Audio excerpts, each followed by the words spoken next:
옆 사람과 인사합시다. 왔다, 새벽에 본께 더 잘생기셨네요.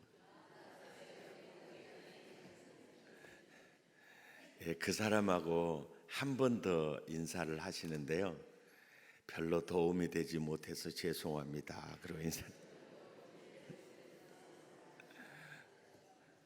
저는 이 성경을 읽으면서요, 아유, 진짜 처음에는 저 충격받았어요. 왜 처음에 충격받았느냐면은 엘리야 선지자가 보통 선지자가 아니잖아요. 선지자 하면 엘리야, 선지자의 어떻게 보면 대표격이잖아요. 그리고 하나님이 그 엘리야 선지자에게 주시는 은사와 능력이 남달랐거든요. 기도할 때 하늘문이 닫기도 하고, 기도할 때 하늘문이 열리기도 하고, 바알과 아세라 그 모든 선지자들 850명과 갈멜산에서 결투해서 그들을 다 수장시켜 버리기도 하고, 정말 대단한 그 선지자인데, 그 선지자가 하룻길쯤 광야에 깊이 들어가서 노뎀나무 아래 앉아서 하나님, 내 생명을 거두어 주십시오. 저는 열조보다 못한 사람입니다. 그걸 보고 아니, 이렇게 훌륭한 선지자가 이런 기도를 할 수 있을까? 처음에는 충격이었는데요, 성경을 계속 반복해서 읽다 보니까 이 말씀이 이 엘리야의 솔직한 기도, 그리고 자기의 마음을 그냥 하나님 앞에 쏟아놓는 기도, 이 기도가 정말 오늘을 사는 우리들에게 정말 좋은 모델이 되는 기도구나. 하나님의 영광을 위하여, 교회 부흥을 위하여 상투적인 기도보다도 하나님, 저 지금 힘들어요. 저 지금 주저앉고 싶습니다. 하나님, 저 모든 것을 내려놓고 싶습니다. 깊은 우울증에 빠져서, 또 깊은 열등감에 빠져서, 사실은 열조보다 엘리야가 못한 게 아닌데 본인은 그렇게 생각이 되는 거예요.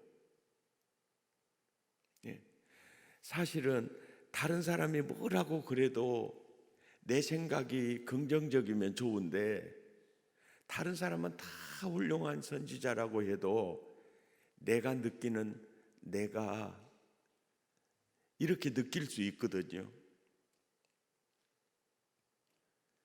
그런데 꾸미지도 않고 그냥 그 마음 그대로를 하나님 앞에 털어놓는 엘리야의 이 모습이 오늘 사는 우리에게 어떤 메시지를 주는가? 하나님은요, 아야, 힘들면 나한테 와서 힘들다고 해라. 괴로우면 나한테 와서 괴롭다고 해라. 그렇게 쏟아 놓을 때, 엘리야, 네 믿음이 어디 있어?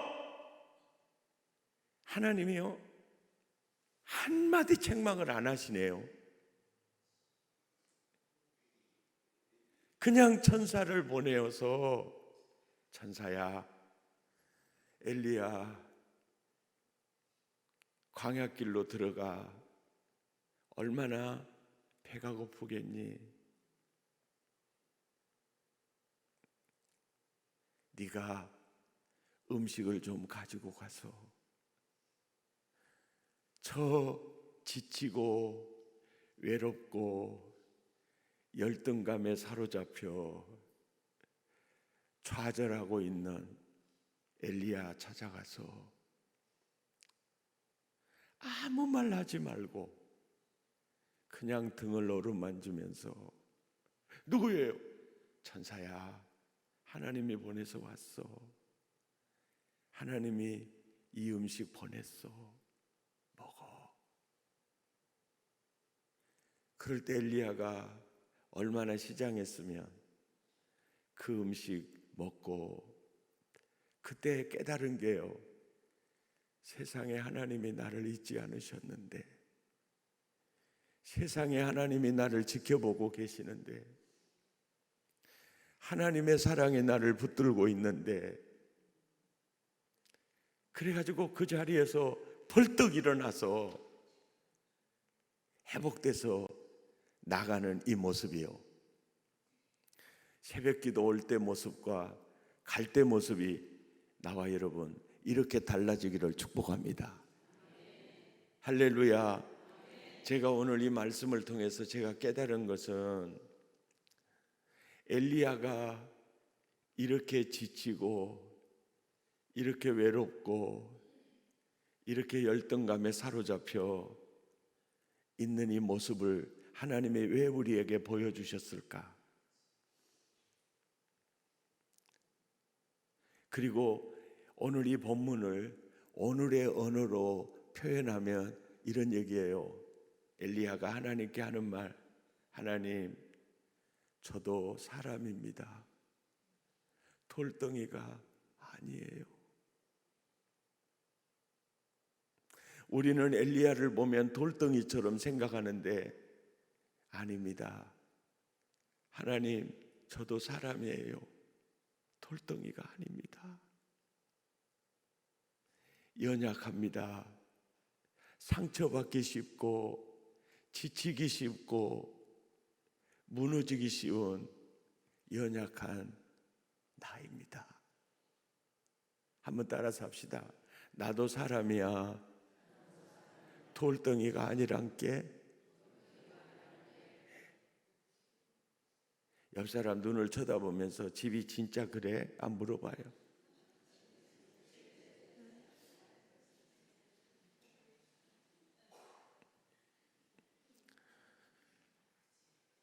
객관적으로 우리가 보면 든든하게 보이고 돌덩이처럼 강하게 보이는데, 사실은요, 저도 사람이에요. 지칠 줄 알고 외로울 줄 알고 열등감에 빠질 줄 아는 저도 사람입니다. 저희 처가가 8남매인데요, 8남매가 70 넘으신 분들이 2분이 계시고 나머지 다 많이 정년 퇴임하고 그리고 그렇게 지내는데 8남매가 다 살아있어요. 그들이 모여서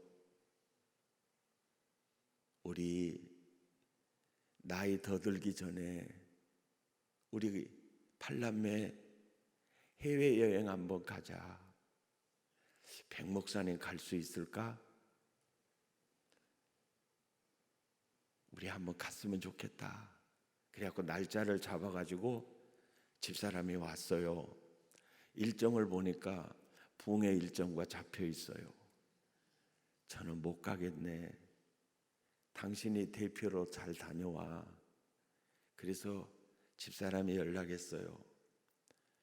제 남편은 못 간대요. 일정이 잡혔대요. 근데 우리 둘째 처남이 그 단체 카톡방에다가 부활주일 지내고 수고한 백동조 목사, 내가 휴가를 보내노라. 그리고 하나님, 그러고 보내긴 쓴 거예요.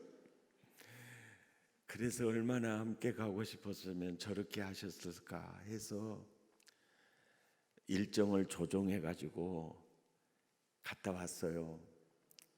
팔남매가 갔다 왔는데 내일 이제 한국에 오는 날 전날 저녁에 칠순이 넘은 우리 처형 마지 처형이 얘들아 내 말 좀 들어봐라. 내 말 좀 들어봐라.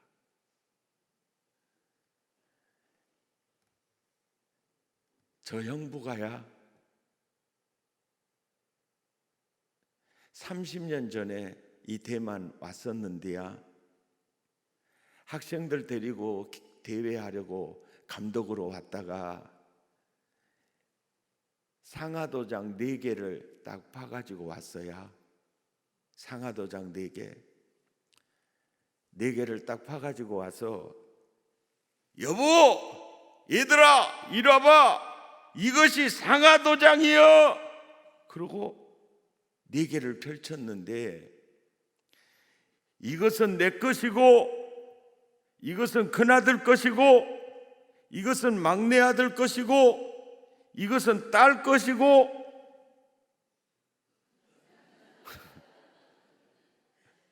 내 것은 차영이 그런 거예요. 내 것은 여자가 뭔 도장이 필요해? 그때 차영이 그런 생각이 들더래요.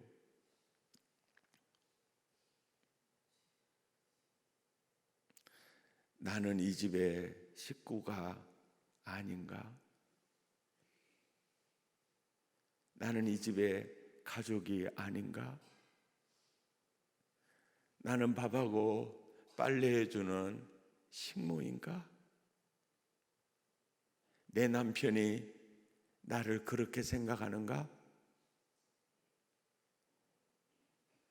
외로움, 배신감, 그 응어리가 30년이 지나도록 사라지지 않고 가슴에 있었다는 거예요.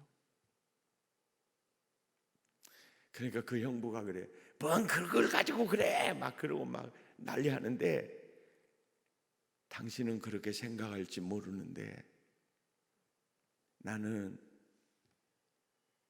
그때 받은 상처가 내 마음에 있어. 그리고 눈물바람을 했어요. 그날 저녁에 기분이 좀 그랬겠죠. 그래갖고 아야 가서 자자야 그래가지고 다 이제 흩어져 버렸어. 침대에 누워서 우리 처형은 그 형님에게 그렇게 상처를 받았는데 그 형님은 아내의 마음을 치유해 주지 못하는구나. 사람이 그런 실수는 할 수도 있고 본의 아니게 좋은 일이지만 자기 아내가 외로움 느끼게 할 수 있을 수는 있는데 그 후처리가 여보 미안해 내 생각이 짧아서 그래 한마디만 해주면 그 마음의 응어리는 눈 녹듯이 사라질 텐데 하는 생각이 들면서 내 안에 계신 주님이 그래요. 너를 한번 돌아봐라. 너를 한번 돌아봐라. 그 형님 탓하지 말고 너는 네 안에 어떤 상처를 줬는지 생각해봐. 그래서 침대에 누워서 눈을 지그시 감고 생각을 하는데 저희 엄마가 낳은 자녀가 6남매인데요. 아들 2이고 딸이 4이에요. 42에 혼자 된 엄마는 아들이면서 남편이었어요. 맛있는 음식 이렇게 해서 밥상에 있으면 딸들이 저분이 이렇게 가잖아요. 그러면 탁 때려버려요. 이거 동족 것이요, 손대지 마라. 그러면 나는 너무 좋다고 퍼먹었어요. 이렇게 수십 년을 살다 보니까, 이렇게 살다가 장가를 갔어요.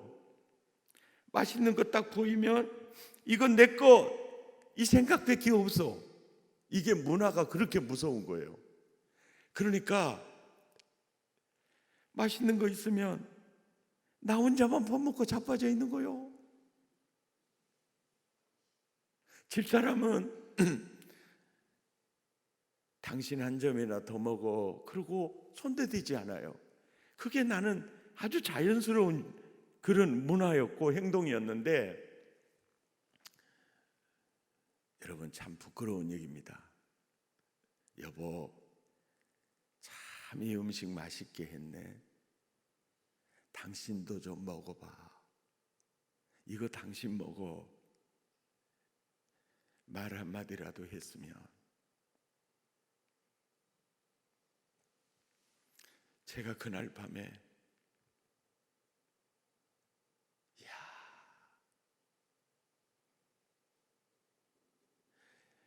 제가 제 아내에게 주었던 외로움, 이것이 제가 큰 죄인이었구나. 그리고 그 다음날 아침에 일어나자마자 아내의 손을 잡고, 여보 미안해. 왜 그랬어요? 왜 그랬어요? 어젯밤에 처형에 30년 묵은 상처가 쏟아졌잖아. 저녁에 침대에 누워서 나는 당신에게 그런 상처를 준 적이 없나 돌아봤는데, 신혼 때부터 지금까지 상처를 줬네. 편모스라에서 자라면서 아들이 신랑이고 남편이야. 아들밖에 몰라. 그 아들은 아내도 안 보였고 자기밖에 모르고 살았네. 제가 목사가 아니라 남편으로서 내가 당신에게 참 잘못한 게 많네. 여보 미안해. 그때 집사람이 하염없이 울더라고요.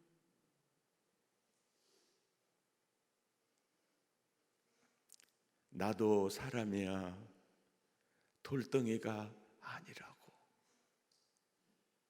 그렇게 말하는 듯 했어요.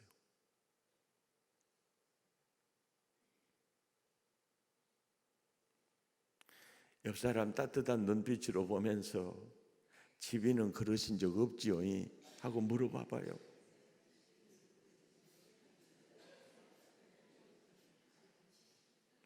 사람은 누구나 실수할 수 있고 상처 줄 수 있어요. 이 말 한마디면 이 말 한마디는 꼭 할 필요가 있어요. 여보 미안해. 참 죄송합니다. 제 생각이 짧았습니다. 그 말을 잘 사용할 줄 알아야 된다고 이 연사는 주장하는 바입니다. 제 딸아이가 목포 촌 거시기가 하나님 은혜로 참 서울에 괜찮은 대학을 들어가게 됐어요. 학과가 심리학과입니다. 오메오메 나 이럴 줄 알았으면 이 학교 안 왔을 것인데 머리가 짓물나분 나간다는 게 굉장히 힘들었어요. 근데 심리학과예요. 대학 3학년 때입니다. 아빠, 나 아빠한테 상처 많이 받았어. 아야, 내가 너한테 상처 준 적이 없어야.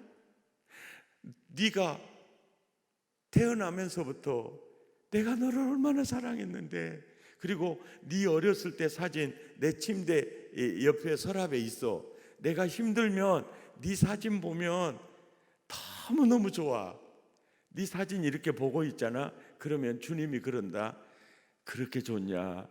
예, 그렇게 좋아요. 그럴 때 주님이 나한테 그러시더라. 내가 너를 보면 그렇게 좋아. 너는 내 아들이야. 너는 내 인생의 비타민이야. 내가 너를 얼마나 사랑했는데. 딸아, 지연아, 내가 너한테 상처 준 게 뭐야? 그러더니 그 가시네가요, 말도 안 하고요, 잘 생각해 보시오 기도하면서 이러고 자빠져 있는 거예요.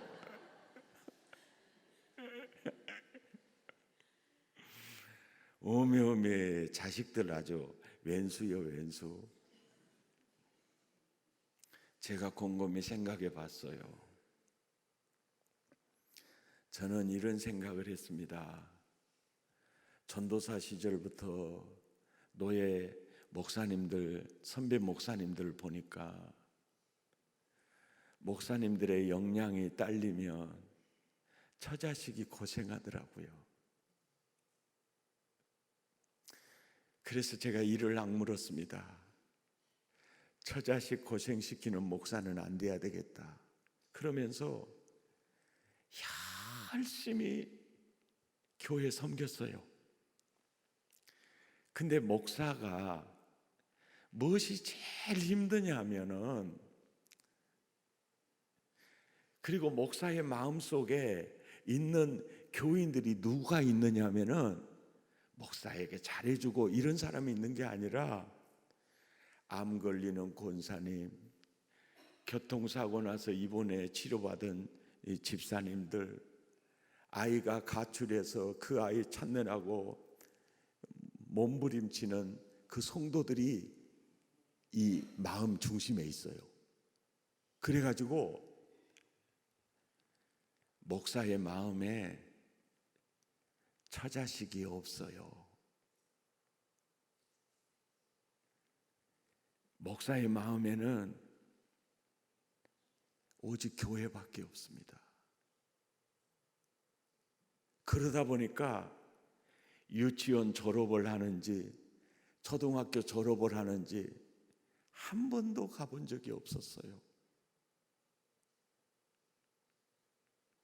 지연아, 오늘 못 가겠다 말은 했지요. 알았어, 괜찮아. 분명히 그 가시네가 그렇게 말했거든요. 비웃는 건 건강에 이롭습니다. 그런데 다른 애들 아빠가 다 와서 축하해 주는 모습을 보면서 얘가 상처를 받은 거예요. 제가 깨닫는 게 뭐냐면요, 딸이 원하는 사랑은 해준 적이 없고 내가 원하는 사랑만 쏟아부어 줬는데 그 딸이 느낄 때는 그게 사랑이 아닌 거예요.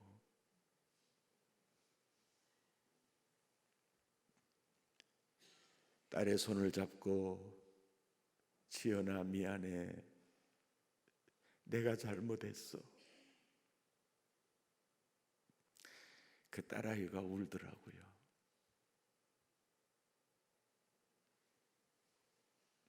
옆 사람하고 따뜻한 눈빛으로 집이는 그런 자식들한테 상처 준 적 없지요? 물어봐 보세요. 이렇게 귀찮게 하는 목사는 물을 먹여야 돼.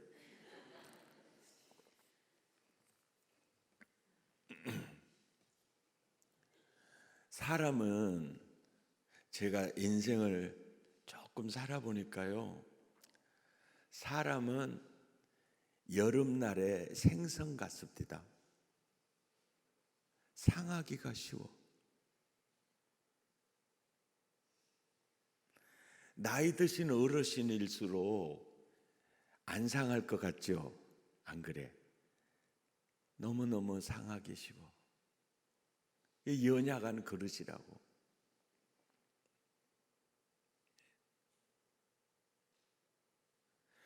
그러니까 우리 주변에 남편, 아내, 자녀들, 또 교회 안에서는 이제 목사님, 장로님, 안수 집사님, 권사님, 집사님들 항상 웃는 것 같아도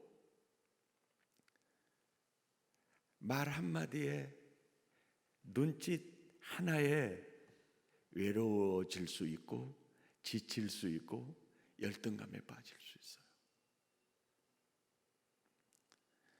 그래서 히브리서 10장에 모이기를 피하는 사람들의 습관과 같이 하지 말고 그날이 가까움을 볼수록 더욱 모이기를 힘써라. 그리고 또 중요한 구절이에요. 서로 사랑과 선행을 격려해 주어라. 왜 그래요? 모든 사람은 돌덩이가 아니야. 연약한 그릇이니까. 사랑과 선행을 서로 격려해야 살맛 나는 인생을 살게 할 수 있다는 거예요.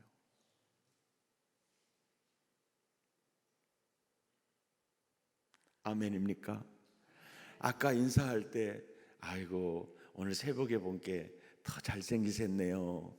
이렇게 서로 억지로 인사를 해서 이 소리가 내 귀에 들릴 때 기분 상하신 분 손 들어봐요. 국민 여러분, 설교는 듣고 계십니까? 빈말이라도요, 그 소리의 영향력이 그렇게 커요.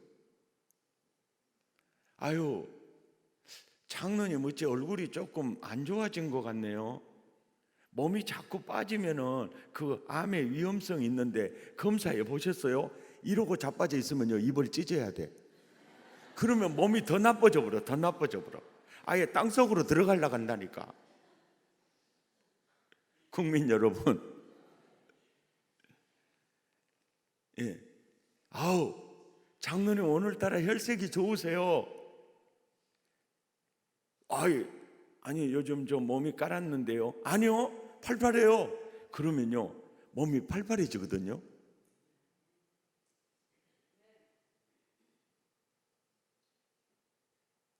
아따, 권사님 어디서 파마했어? 머리를 이상하게 볶아버렸구만. 그러면요, 그 가마 바로 풀러 갑니다. 풀러.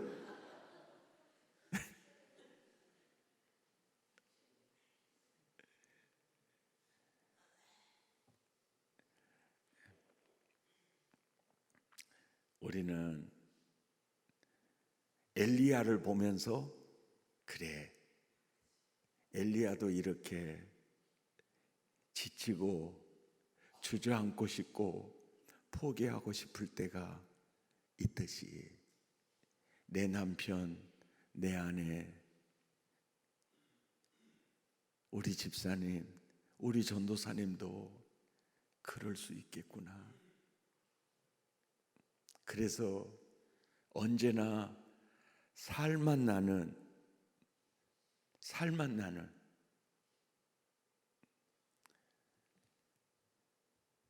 그런 인생 살아야 되겠구나. 저는 이 엘리야의 이 본문을 보면서 모든 사람이 엘리야가 이렇게 지치고 주저앉고 싶었다면 우리 장로님, 우리 권사님 다 그러겠구나. 우리 집사님 다 그러겠구나. 그래서 따뜻한 말 한마디라도 격려가 되는, 생명이 되는 얘기를 해주면서 살아야 되겠구나. 그 다짐을 하게 하는 말씀이었어요.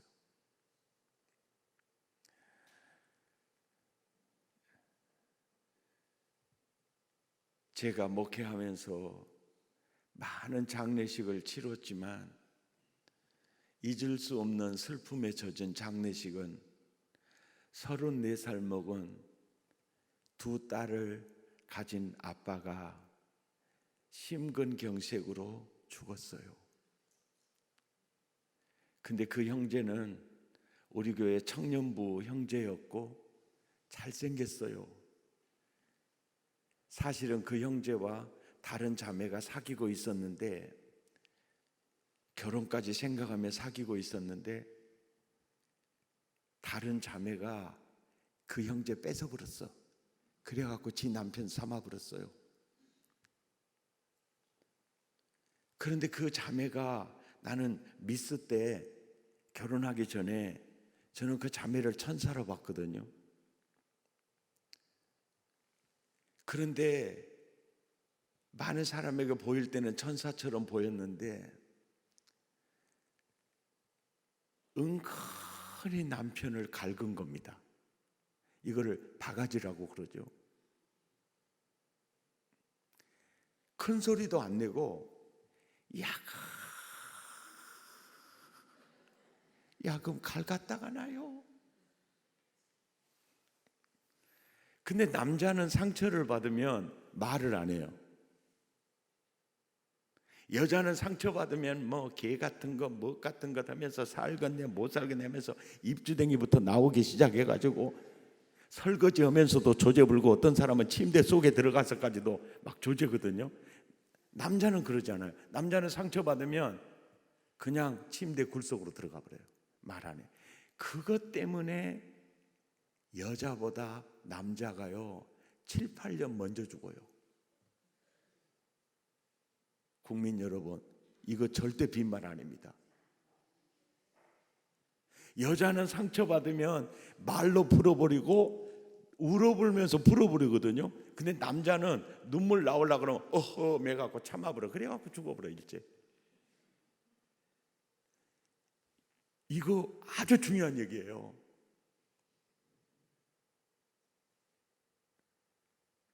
이 남자는 풀지를 않아. 이 젊은 이 형제가 두 아이를 가졌죠.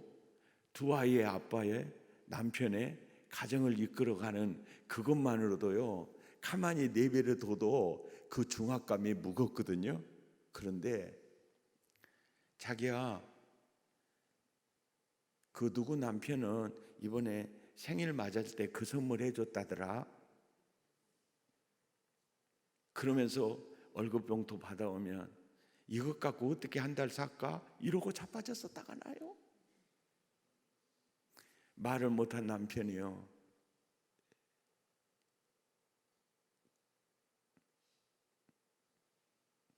심근경색으로 가버리는 거예요.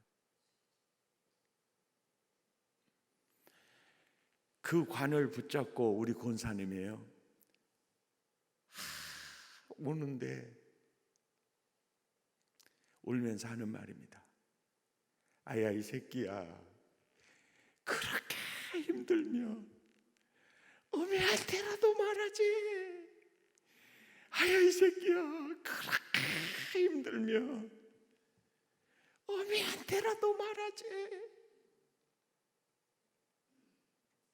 그 엄마는 아들이 왜 이렇게 갑작스럽게 죽었을까?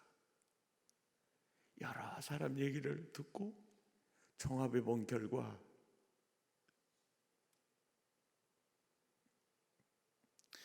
며느리가 아들의 따뜻한 안식처가 되어주지 못했고, 언제나 불만족하는 아내 마음을 채우기 위해서 죽고 살고 아들은 노력을 했지만 그 양은 차지 않았고, 제가 봐도요 그 형제, 그 부인이 죽였어요.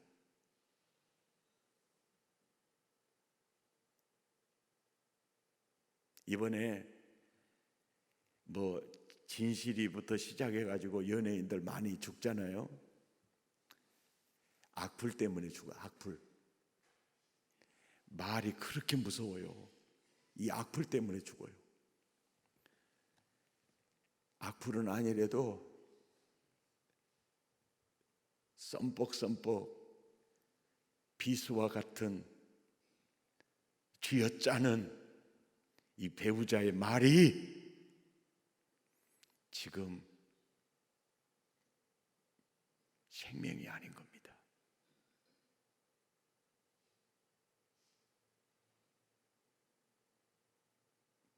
예.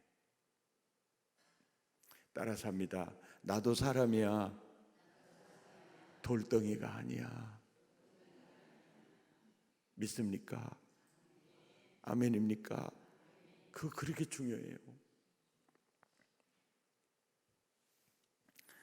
고등학교 졸업하고 5급 공무원 시험 봐서, 그때는 5급이 9급 말단이었거든요. 5급 공무원 시험 봐서 공무원이 됐어요. 공무원이 된 후에 여기저기서 혼초짜리가 나와가지고 국민학교 졸업한 자매와 고등학교 졸업한 5급 공무원과 결혼을 했어요. 그리고 아이 넷을 낳았습니다.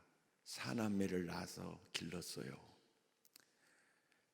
고등학교 졸업한 5급 공무원은 야간 대학을 해서 학사 학위를 받았고, 그는 승진해서 서기관으로 정년퇴임을 했어요. 내 자녀들은 다 대학원을 나왔습니다. 그리고 출가를 시켰어요. 근데 가만히 보니까 내 자녀가 엄마한테 막 함부로 하고 막 이렇게 해도 엄마는, 자기 부인은 누구한테도 하소연을 못해. 그래서 자기가 느꼈어요. 나는 화나면 부하 직원들한테도 화풀이도 하는데 내 아내는 부하 직원이 없구나. 그게 안쓰러웠어요.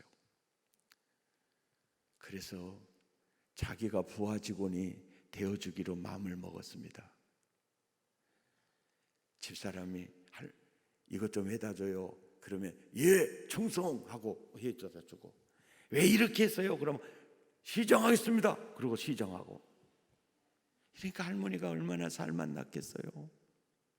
설교는 듣고 계십니까? 그리고 명절이 되면 아이들에게 그래요. 야, 나 말단 5급 공무원 월급 그것으로 사남매 키우기도 힘들어. 대학원은 엄두도 못 내. 그런데 너가 그 저울로 딱 떠가지고 온 돈을 가지고 그렇게 살림을 잘해서 너희들 지금 이렇게 살게 된 거야. 잊지 마. 이 얘기를 명절 때마다 해줘요. 그 이유는 뭐냐? 자기가 죽은 후에 자식들에게 무시당하지 않고 네 엄마 덕분에 이렇게 된 거야. 이걸 자꾸 얘기를 해줘요. 그런데 그 할머니는 그 말이 진짜인지 알아버렸어. 그리고 뭐 좀 해줘요. 그러면 충성하고 해주니까 자기가 왕인 줄 알았어요. 그래서 할머니는 초등학교 선생님, 할아버지는 초등학교 학생이었어요. 밥상 앞에서 무조건 가르쳐요. 시정하세요. 이렇게 해요. 팍 책망해요. 그러다가 할아버지가 사랑과 격려 입금이 되지 않은 상태에서 인출만 되다 보니까 부도 나버려요. 그 부도가 어떻게 나느냐? 정서적 부도라고 하거든요.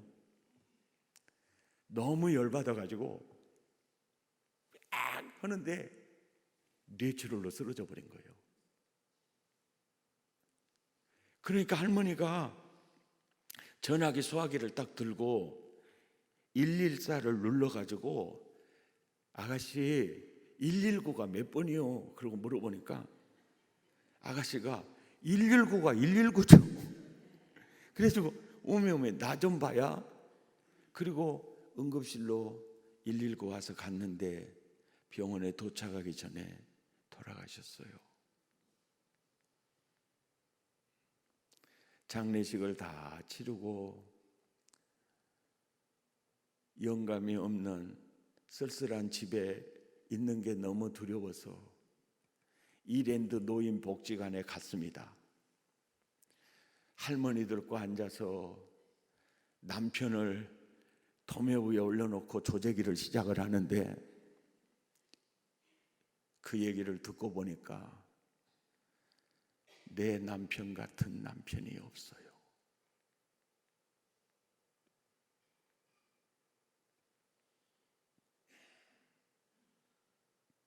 그때사 내 영감이 이렇게 훌륭한 영감이었구나.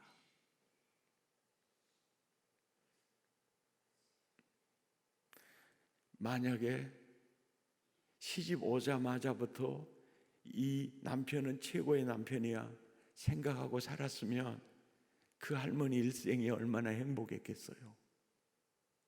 그런데 이 할머니는 너무 박봉 월급에 시달리니까 아이고 내가 그때 뭐 미쳤다고 이 왼수한테 시집 온다고 해버렸을까. 조금 기다리고 있었으면 4급 공무원이 올 수도 있고 5급 공무원이 올 수도 있고 선생님이 올 수도 있고 은행 직원이 올 수도 있었을 것인데 그 마음으로 평생을 산 거예요. 내가 내 일생이 내 생각이 내 일생의 행복을 도둑질해 갔구나. 정말로 최고의 남편과 함께 살면서 그래서 그분이요 나한테 와서 뭐라고 한지 아세요? 목사님 찬송가에 늘 대중가요가 있대요. 그래서 꼭 넣었으면 쓰겠대요. 뭐냐고 그랬더니 있을 때 잘해 후회하지 말고 할렐루야. 우리 항상 함께 살면서 사실은요 세상에서 가장 소중한 사람은요 지금 내 옆에 있는 사람입니다. 믿습니까? 아멘입니까? 지금 내 옆에 있는 사람이요. 그런데 우리는 지구 반대편에 있는 사람한테 상처는 절대 안 받거든요. 꼭 따라서 합시다. 옆에 있는 종자한테 상처를 받아. 따라서 합시다. 나도 사람이요 돌덩이가 아니란게. 아멘입니까? 그래서 가정이면 가정, 교회면 교회. 사람은 여름날의 생선같이 상하기 쉬워. 그러니까 덜 위로하고 덜 격려하고 붙들어주며 살자고 이 연사는 주장하는 바입니다. 설교